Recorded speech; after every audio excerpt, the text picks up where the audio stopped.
Olá, eu sou o Márcio Miranda e esse é o podcast 15 Minutos da Gazeta do Povo.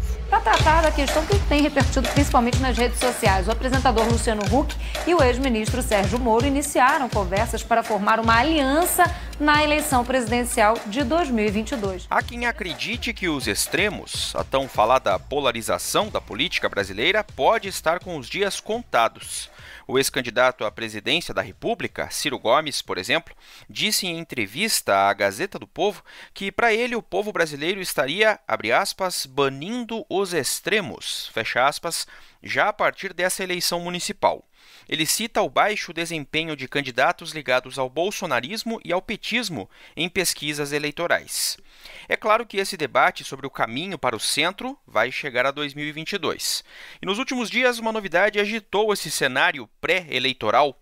A Folha de São Paulo revelou que o ex-juiz Sérgio Moro recebeu em Curitiba o apresentador de TV Luciano Huck no mês passado para discutir o panorama eleitoral e uma possível aliança.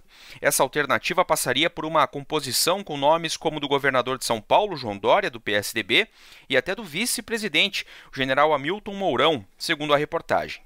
Essas articulações políticas caminhando para o centro, talvez a busca por um Biden brasileiro, são o tema desse episódio aqui do podcast 15 Minutos. O meu convidado para analisar o assunto é o colunista da Gazeta do Povo, Guilherme Macalossi. Macalossi, tudo bem? Tudo tranquilo. E contigo, tudo bem? Tudo bem também. Vamos falar um pouco sobre 2022. E aí eu começaria, claro, perguntando para você o seguinte: é uma boa aposta essa de que o centro é um caminho para 2022? De que estaríamos deixando esse clima de radicalismo dos dois lados aí, ô Macalossi? Bom, primeiro, é um prazer estar aqui contigo de novo, viu, Márcio? Sempre acompanho o podcast e sempre traz temas importantes aí, os temas do dia.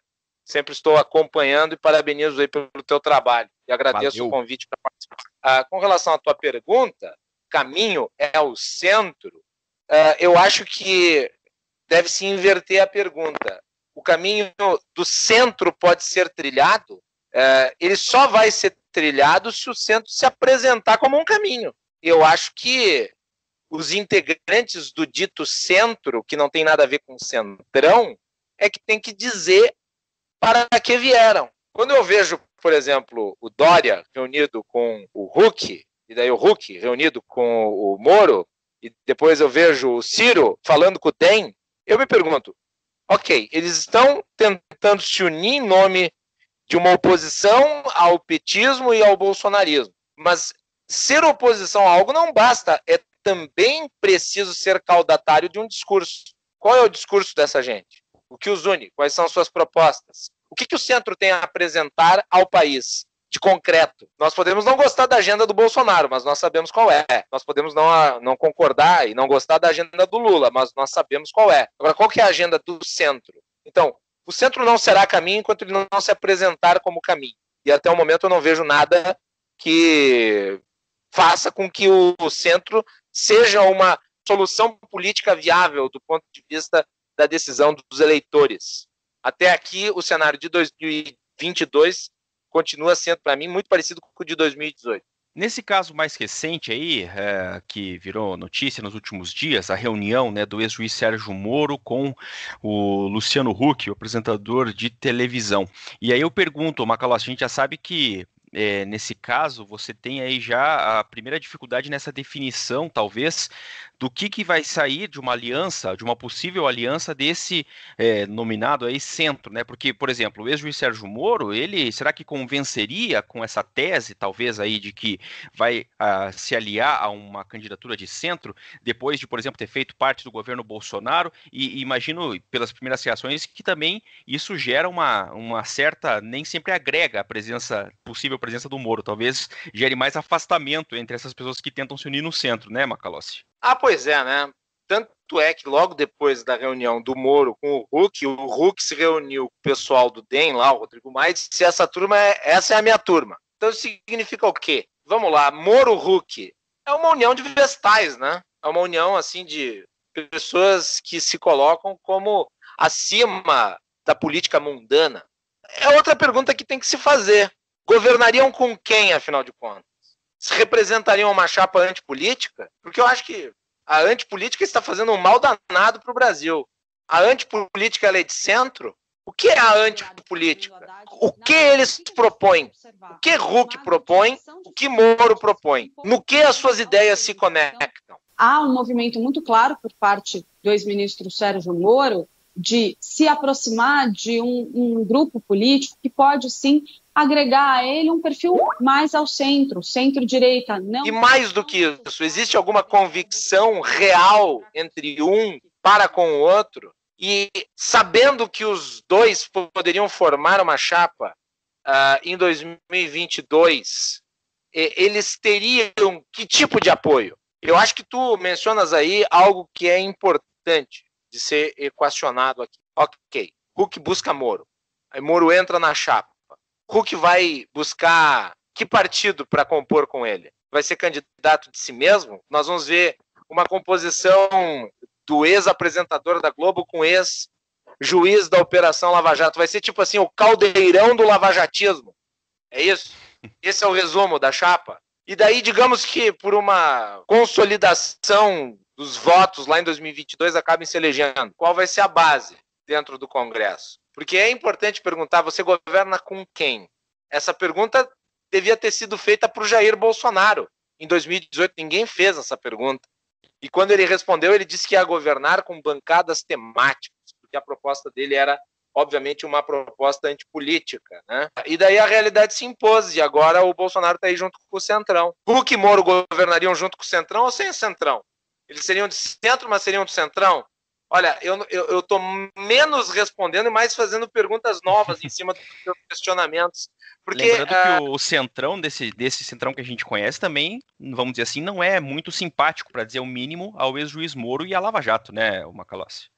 Mas é que assim, ó, ok, nós sabemos que o Moro tem uma agenda que é a agenda da Operação Lava Jato, né, de combate destemido à corrupção, enfim, isso nós já sabemos. Agora, o Huck, o que pensa o Huck? Quais ideias o Huck que representa? Quais são as suas propostas?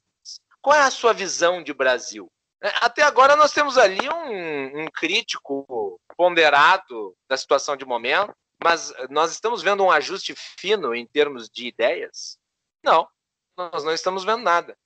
Então é neste ambiente nebuloso de articulações, né, que buscam encontrar uma alternativa, qualquer alternativa ao lulopetismo e ao bolsonarismo, que se esvai o caminho do centro, porque não há nada de concreto. Enquanto você tem estes polos, com as suas idiosincrasias, com os seus extremismos, com as suas respectivas boçalidades, esses polos, entretanto, eles têm um caminho concreto, e o eleitor precisa ir de caminho. E daí você vai perguntar para o Huck o que ele pensa sobre a vacina. Bom, eu não sei ao certo o que ele pensa sobre a vacina. O que ele pensa sobre privatizações, eu não sei ao certo o que ele pensa sobre privatizações. O Moro é de direita, de esquerda, de centro, como é que ele se vê? Esses dias ele fez uma definição do que é o conservadorismo, que eu, devo dizer, fiquei envergonhado, sabe? De fazer o Edmund Burke se revirar no caixão. Então, não me parece haver nada de muito concreto ali. Há um sentimento desesperado de se criar uma frente. Estão falando de uma tal de frente ampla. Para mim, essa frente ampla, no momento, Marcos, tem uma cara de ampla derrota. E daí tu agrega esse tal centro, que é um centro conjunto de uma espécie assim, de saco de gato, né? Mais ou menos como é o PMDB. O PMDB tem desde o ex-governador aí do Paraná, né, o Roberto Requião. Eu não me esqueço, uma vez ele estava no Palácio Planalto, resolveu para agradar o Lula comer mamona, que é tóxica, né? E daí o Lula disse, não coma isso que isso é tóxico. Tem até o vídeo na internet. Então tem desde o Requião até do Requião até o Delfim Neto, que assinou o AI-5. E esse centro político é isso. Quer dizer, tem tudo ali. O DEM conversando com o Ciro Gomes, o ACM Neto, lá na Bahia, lá em Salvador, querendo construir uma aliança com o Ciro Gomes. O que o DEM tem a ver com o Ciro Gomes? O DEM apoiou todas as reformas, foi base do governo Temer. É um partido que tem um discurso liberalizante, enquanto o Ciro Gomes é um estatizante, é um defensor da intervenção do Estado na economia. O Ciro é terraplanista econômico, ele era contra a reforma da Previdência. O DEM capitaneou a reforma da Previdência através da atuação do Rodrigo Maia e do Davi Alcolumbre, agora, no ano passado. Então, como é que eles dialogam? Qual é a agenda, meu Deus do céu? As pessoas ficam se juntando assim, como se fosse esse centrão me parece uma mesa de bar. Qualquer um pega a cadeira e senta e começa a falar o que acha que deve. Mas não existe um polo agregador de centro. Uma linha certa, correta, de oposição a quem está no poder e de oposição a quem estava no poder. Então, pelo que eu estou entendendo da análise aí, o Macalossi, é muito dessa busca, para aproveitar aqui, com o perdão da comparação, a busca por esse Biden brasileiro passa muito ainda por se saber o que é esse grupo político que está reunindo tantas pessoas diferentes, né? Será que vai sair um Biden brasileiro aí para a eleição de 22? Olha, pois é, não dá para comparar a política brasileira com a política americana. Lá tem dois partidos principais, o Partido Republicano e o Partido Democrata. Lá ou tu é oposição ou tu é governo. É simples. A terceira via não existe, é isso, entendeu? O Biden, ele é o candidato de um grande partido americano. Ele foi o candidato de um grande partido americano, que é o Partido Democrata. Quer dizer, essa gente toda aí, eu não sei nem se o Huck é filiado. O Huck é filiado a algum partido político? Eu não sei. Sinceramente, eu não sei. O Cidadania que já abriu portas há alguns tempos aí do Roberto Freire, né? Tem dito que quer abrigá-lo, mas por enquanto não há filiação, não. Não há filiação. Mas eu pergunto para qualquer um na rua, ele não vai saber. Não vai saber. Mas não vai saber também das ideias. Agora, lá nos Estados Unidos as coisas eram muito claras. O Partido Democrata tem uma linha de oposição ao Donald Trump, o Joe Biden representa isso. E o Donald Trump representa a continuidade. Então, para o eleitor é fácil fazer escolha, né? Agora, e aqui? Você tem o lado do Bolsonaro, você tem o lado do PT e tem gente querendo construir uma alternativa. Agora, para você ser uma alternativa, você tem que construir um discurso coeso, organizado, que faça sentido. Eu não vejo sentido num discurso que una Ciro Gomes, intervencionista estatal, Rodrigo Maia, que capitaneou a reforma da Previdência e que tem uma agenda liberalizante, com Luciano Huck, ex-apresentador de TV, que não me parece muito convicto de nada. Então, vamos lá, é uma equação difícil de ser colocada no papel. Então, eles estão tentando criar um Frankenstein. E me parece que, à medida que nós estamos caminhando para 2022, esse Frankenstein vai deixando pelo caminho os seus pedaços. Então, aqui tem uma perna do Ciro Gomes, aqui tem um braço do Luciano Huck, ali adiante tem uma orelha do Rodrigo Maia. Macalossi, obrigado por participar aqui do 15 Minutos. Até a próxima. Um grande abraço, meu querido Márcio Miranda, e sucesso aí para todos. Ponto final nesse episódio do 15 Minutos, podcast da redação da Gazeta do Povo. Durante o episódio de hoje, você ouviu trechos de reportagens que foram veiculadas pela Band News TV e que estão disponíveis no YouTube. Eu lembro que o 15 Minutos conta com a participação da Maris Crocaro e da Jennifer Ribeiro na produção, a montagem é do Leonardo Bestloff e a direção de conteúdo do Rodrigo Fernandes. Eu sou o Márcio Miranda e agradeço muito a sua companhia. Até mais!